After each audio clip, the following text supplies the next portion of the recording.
My name's Nathan, I'm 27, and I'm a paramedic. Long shifts, adrenaline dumps, heartbreak, and the constant smell of antiseptic are just part of my day. You learn not to flinch at blood or screaming. You learn to run toward chaos while everyone else runs away. But nothing I've seen in the back of an ambulance could have prepared me for what I came home to after a 15-hour shift last Saturday. I was drained. The kind of exhaustion where your bones ache and your brain feels like it's been wrung out like a wet towel. All I wanted was a shower, a warm plate of leftovers, and the sweet silence of my room. But as I pulled up to my parents' house, the house I was still living in to help them pay the mortgage after Dad's back injury, I could already hear the bass thudding through the driveway. There were cars everywhere, some parked on the lawn, one even halfway on the sidewalk like the driver couldn't be bothered. For a split second, I wondered if I'd driven to the wrong place. But no, my house number was staring back at me like it was smirking. The front door was wide open. People I'd never seen before spilled out onto the porch, drinks in hand, laughing like this was some college frat house. I stepped inside.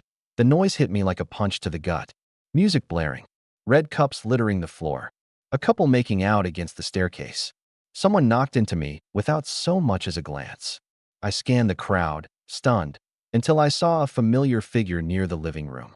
There he was, my younger brother Liam. 23, cocky, charming, a total slacker. He was standing on the coffee table, shirt half unbuttoned, holding a drink high in the air like he was some Roman emperor. And on his wrist, my watch. Not just any watch. My Omega Seamaster. The one I'd saved for over a year to buy. The one I wore on every shift, partly for the durability, partly for what it symbolized. Hard work, discipline, grit. And there it was, glinting under the cheap party lights on my brother's smug wrist. Before I could say a word, Mom appeared beside me. She looked genuinely delighted, cheeks flushed, eyes sparkling. "Surprise!" she shouted over the music, as if this was some long-awaited blessing. "It's Liam's engagement party." I blinked. "His what?" "Engagement party," she repeated, as if I was the one not making sense. "To Kelsey. Didn't he tell you?" No, he hadn't. I hadn't even known he was seeing someone seriously. The last I heard, he was still living off odd jobs and crashing on friends' couches until Mom guilt-tripped me into letting him stay here a few months ago. I should have said no then. I knew it. Before I could respond, Dad walked up, clapping Liam on the back. "Son, you deserve it. You've had a rough year." Then he turned to me, pulled something out of his pocket, and handed it. Not to me, but to Liam. "My car keys." "My car keys." "I know we didn't discuss it, Nathan," Dad said casually. "But we all talked. Me, your mother, even your Aunt Janet. And we think it's only fair. You hardly use the car with your long shifts, and Liam needs it more now. He's starting a family." I stood there, frozen. Not because I didn't understand what was happening, but because I did. They had given him my car. Without asking. Without warning. Just handed it over like it was some communal toy. Liam caught my eye, gave me a lazy shrug, and grinned. "Thanks, bro." I didn't yell. I didn't cause a scene. That would have only fed into whatever twisted narrative they were spinning. Instead, I smiled. A tight, small smile that didn't reach my eyes. "Of course," I said, and turned to head up the stairs. I ignored the partiers. Ignored the guy who asked me if the upstairs bathroom was safe to puke in. Ignored the way my heart was thudding with something between rage and disbelief. Once inside my room, I locked the door. Sat down. Let the adrenaline settle. And I started to think. Really think. I remembered every bill I'd paid this year to keep this house afloat. Every shift I picked up so Dad didn't have to go back to work. Every night I came home and found Liam playing video games on the couch I bought, eating food I paid for. I remembered Mom asking me if I could cover her credit card payment just this once, and Dad borrowing from my savings with the promise of paying it back. I remembered doing it all without complaint because they were my family. Because that's what you do, right? But at that moment, sitting in my room while 100 strangers trashed the house I helped pay for, while my brother wore my watch and drove my car, something inside me quietly, firmly shifted. I didn't sleep that night. Instead, I packed. I had already moved most of my personal files and valuables to a small storage unit near the city after Liam moved in. Something about him being around made me nervous, like I was always one careless word away from losing everything. That storage unit? Best decision I'd ever made. By morning, the party was over. The living room looked like a war zone, spilled drinks, broken glass, furniture pushed aside. People were passed out on the floor, some snoring, others groaning. I tiptoed downstairs, past the wreckage, past my snoring uncle curled up with a throw pillow on the kitchen floor. My parents' bedroom door was closed. And the driveway? Empty. There was a note on the kitchen table. Not folded, not hidden. Just sitting there, waiting. I didn't leave a long letter. Just a few sentences in my neat handwriting. Short enough for anyone to read. But no one ever would. Not out loud. When they woke up, I imagine it took them a few seconds to register what was missing. The silence. The absence. The cold truth settling in, slowly. And what I wrote. That was the part that made everything sink in. But I'll tell you about that letter in a moment. First, you need to hear what happened when they realized what I'd done. Because that was when things really started to spiral. It started with the scream. A sharp, broken, morning after shriek that sliced through the groggy quiet of the house like a blade. I was already gone, of course, sipping coffee in a small Airbnb across town, watching the minutes tick by on my phone. I hadn't slept, but I wasn't tired. I felt clear, like someone had finally wiped the fog off the mirror I'd been staring into for years. The scream came from my mother. I could picture it perfectly. Her stepping into the driveway in her robe, eyes scanning for my car. At first, confused. Then pacing. Then calling my name. Then reading the note. I imagined the moment she saw it. My neat little block letters staring up from the paper.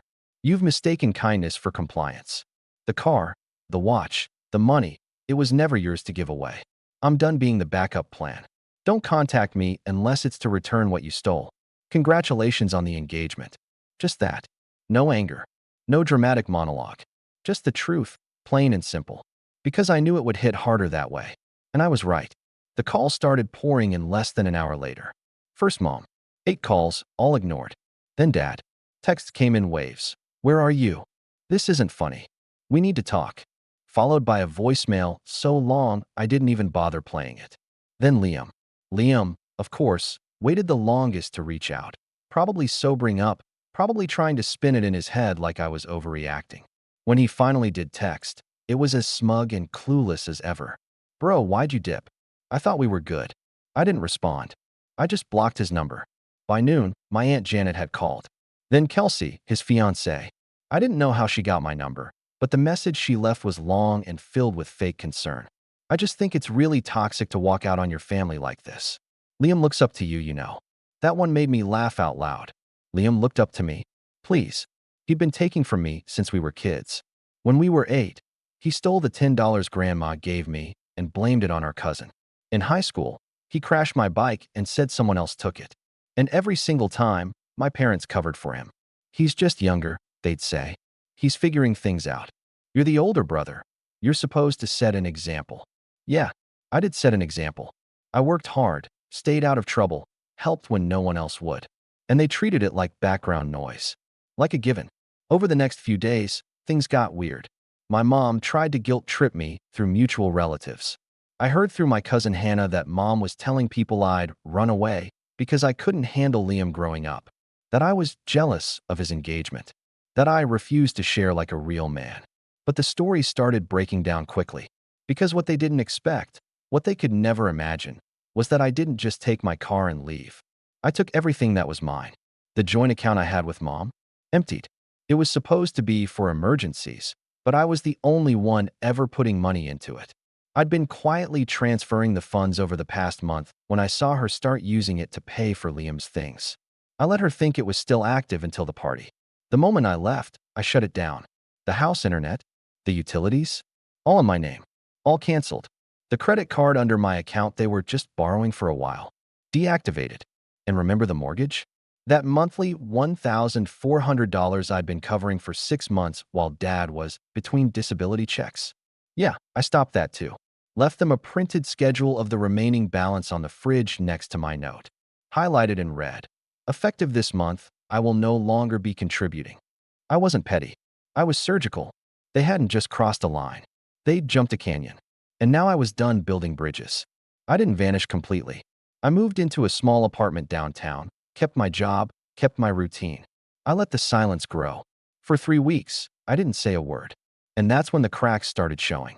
One afternoon, Hannah texted me a screenshot from Liam's Facebook. His status update. Some people only love you when you're useful. Sad how family can be the first to turn their back on you. The comments were filled with the usual pity party nonsense. You deserve better. Stay strong, bro. Some people are just toxic. But the best part? A comment from someone I didn't recognize that said, "Is this the guy who stole his brother's car and then cried when the bills showed up?" It got 217 likes before Liam deleted the post. A week later, Mom finally called me from a different number. I didn't answer, but I listened to the voicemail. Her voice was shaky, not angry, just tired. "Nathan, we need to talk. Things are hard right now.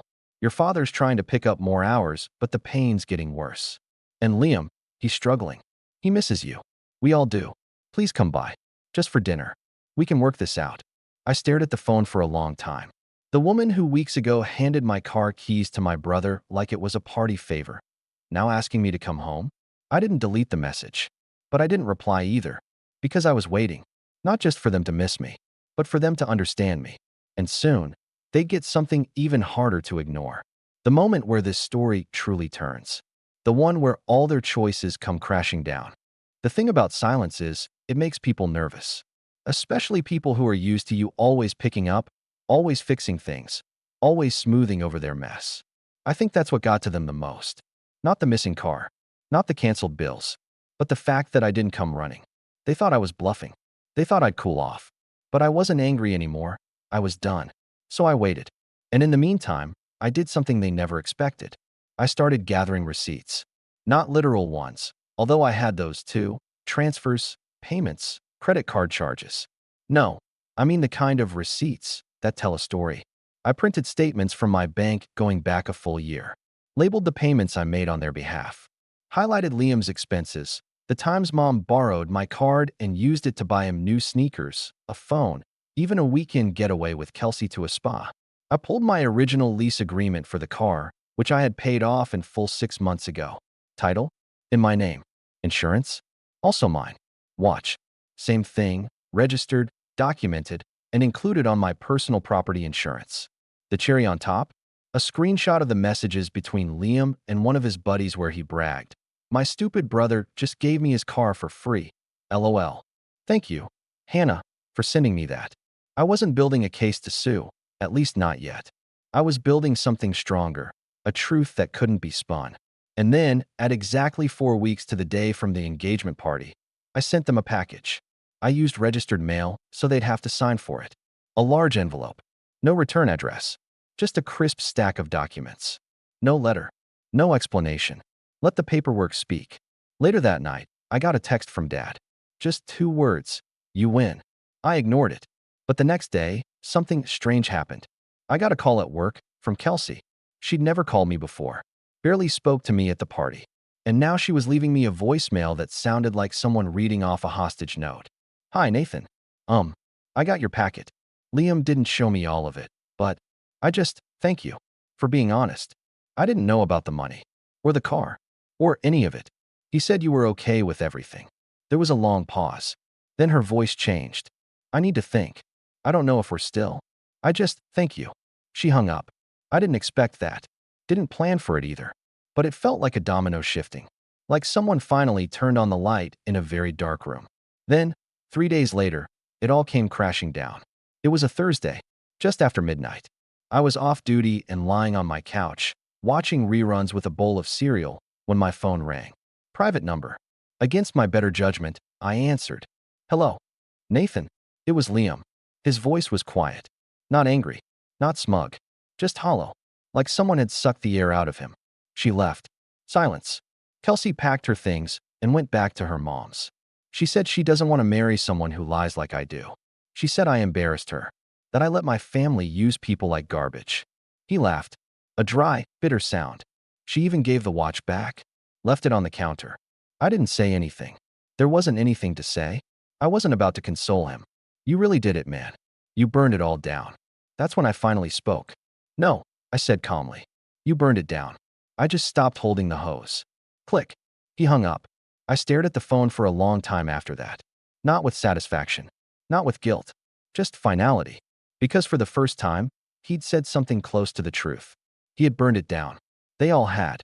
And now they were left standing in the ashes, looking for someone to blame. But I was no longer their fire extinguisher. And that would become even clearer when the next storm hit. Because this story wasn't over, not by a long shot. They were about to lose more than just comfort. They were about to lose control. I waited another 2 weeks before I heard from my parents again. But this time, it wasn't a call or a text. It was a knock on my door. It was a quiet evening. I'd just gotten home from a shift and had Thai takeout spread on the kitchen counter. My apartment was small, clean, quiet, exactly how I liked it. When I heard the knock, I wasn't expecting anyone. For a moment, I thought it might be a neighbor. But then came the second knock, firmer, like someone who didn't want to be ignored. I opened the door, and there they were, Mom and Dad. They looked older. I don't mean just tired. I mean like the last month had aged them in fast forward. My dad had bags under his eyes and was using his cane again. My mom looked pale and smaller than I remembered, like someone who had been shrinking under the weight of denial. "Nathan," she said, forcing a smile. "Can we come in?" I didn't move. She looked past me, into my apartment.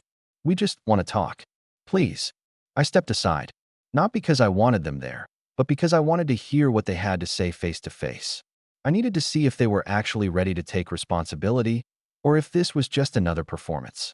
They sat on the couch, side by side. I didn't offer them anything to drink.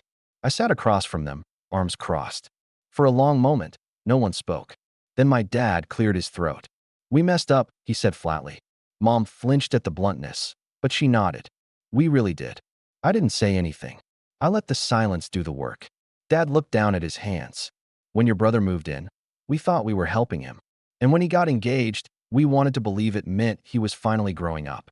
But we didn't want to see, how much of that came at your expense. You didn't just not see it," I said, voice low. "You endorsed it. You gave him my watch, my car. You called a vote like it was a game show prize." Mom winced. "I know. I don't have an excuse for that." Dad sighed.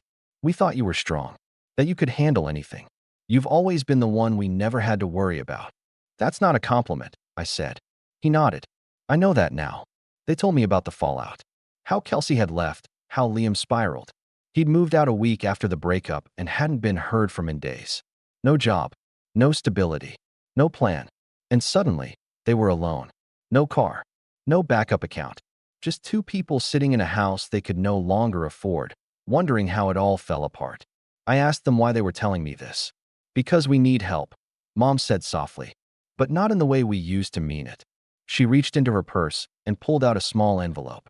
She slid it across the table. I hesitated, then opened it. It was a check. $14,350. "The mortgage," she said. "The utilities. Everything you covered since March.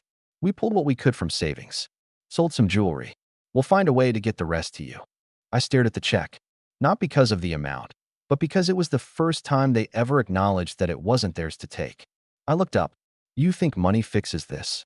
"No," Dad said, "but it's a start. We're going to sell the house," Mom added. "Downsize. We don't need all that space. We're applying for proper financial counseling, and we're asking a lawyer about restructuring Dad's disability claim. We're starting over." She looked me dead in the eye. "We're not here to beg. We're here to say sorry. And mean it." There was a pause. I didn't forgive them. Not immediately. But I nodded. That was enough for now. Then came the question I'd been waiting for. "Would you consider coming to Sunday dinner?" Mom asked. "Just as our son. No expectations. No obligations." I thought about it. Not because I missed them, but because I wanted to see if they could handle being around me without trying to use me. "Maybe," I said. "But if Liam shows up, I'm leaving." Mom nodded. "We understand." They left a few minutes later. I walked them to the door, but didn't hug them. It wasn't that kind of ending. Not yet. After they left, I sat alone for a long time, the check still on the table. I didn't cash it for 2 weeks. When I finally did, I donated half of it to a local shelter and used the rest to finish paying off my emergency medical training course. I never did go back to Sunday dinner. Instead, a few months later, I invited them to mine. It was a small gesture. Homemade lasagna, a bottle of wine, a couple of candles. They arrived on time. Brought dessert. They didn't mention money. Or Liam. Or what happened. They just talked. Asked questions. Listened. And when they left, Mom hugged me a little too tightly. Like she thought I might disappear again. And maybe I would have, if they hadn't changed. But they did. And so did I. As for Liam, I heard through Hannah that he eventually took a job out of state. Something low-level at a construction company. No car, no watch, just himself and the consequences he never thought he'd face. We haven't spoken since that night, and I'm okay with that. Because for the first time in my life, I'm not anyone's backup plan. I'm just me, living quiet, living clean, and most importantly, living on my terms.